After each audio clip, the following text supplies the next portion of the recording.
Ask, and it will be given to you. Seek, and you will find. Knock, and the door will be opened to you. For everyone who asks receives, the one who seeks finds, and to the one who knocks, the door will be opened.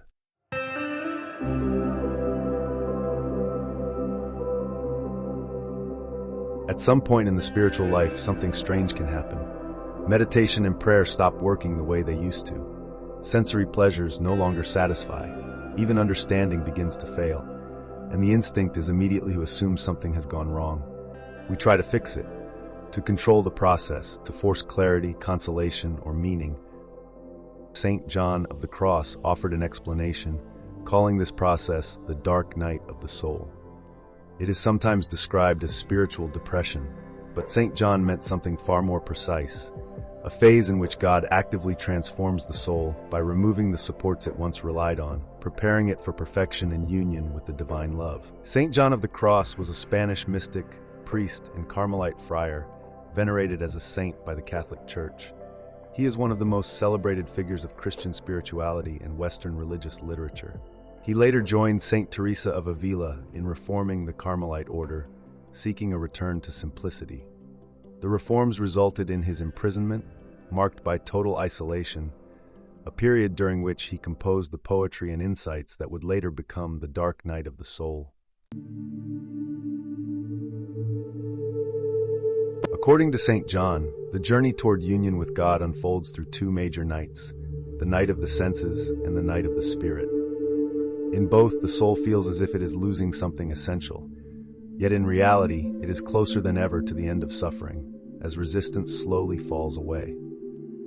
The night of the senses is usually the first major purification. Here, God removes sensory and emotional consolation. There is a gradual deprivation of desire for worldly things. In his works, St. John speaks extensively about the mortification of desires. It is called a dark night because the soul remains in darkness regarding all things, deprived of its usual satisfactions. According to St. John, these desires fatigue and drain the soul, leading it to exhaustion, because even when they are satisfied, they never bring full or lasting fulfillment. It is like scrolling endlessly, searching for something that never appears, even though you keep thinking the next moment might be the one that satisfies you. The night of the spirit is far deeper and far more painful. In the night of the senses, some light still remains.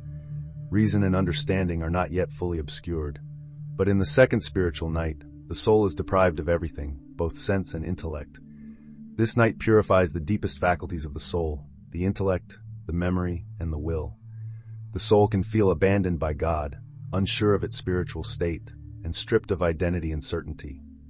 The strategies that once brought clarity or comfort no longer work, giving rise to confusion and powerlessness, a sense of not knowing what is happening or why. This is where the ego begins to dissolve, where we lose who we thought we were, without yet knowing who we are becoming. As St. John of the Cross explains, the soul advances only when it stops relying on its own understanding. True union with God cannot coexist with self-reliance, as he advises. Let the soul strive to work in its own despite. Let it strive to speak in its own despite. Let it strive to think humbly of itself in its own despite.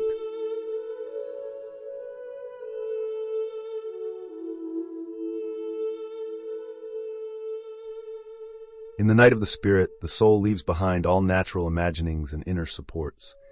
It must journey in darkness, no longer guided by sight or understanding, but by faith alone, like one who walks without sight, moving forward not because he sees the way, but because he trusts the hand that leads him.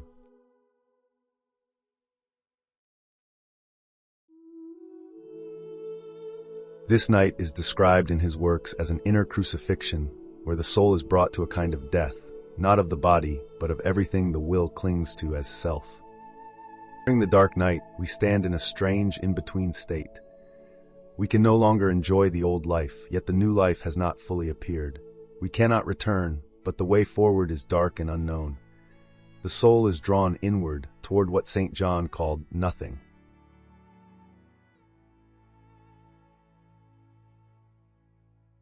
A realm where the senses can no longer perceive and the intellect can no longer grasp, moving beyond the limits of nature and reason. In the end, no attachment to ways or methods remains, no clinging to any appearance. For when it has the courage to pass beyond its natural limitations, it enters into the realm of the supernatural. When the nights have run their course, God begins to illumine the soul by supernatural means, with the ray of his divine light, which marks the beginning of perfect union. After the dark nights, the afflictions born of desire are put to rest. Effort gives way to repose, suffering gives way to peace, what St. John calls a happy chance. On a dark night, kindled in love with yearnings, oh, happy chance! I went forth without being observed, my house being now at rest. In darkness and secure by the secret ladder disguised, oh, happy chance! In darkness and in concealment, my house being now at rest. In the happy night, in secret when none saw me, nor I beheld aught, without light or guide, save that which burned in my heart.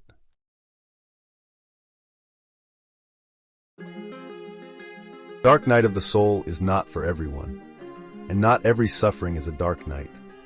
But when it truly occurs, St. John insists it is one of the greatest signs that God is at work. The soul makes greater progress when it least thinks so. In order to arrive at having pleasure in everything, desire to have pleasure in nothing. In order to arrive at possessing everything, desire to possess nothing. In order to arrive at being everything, desire to be nothing.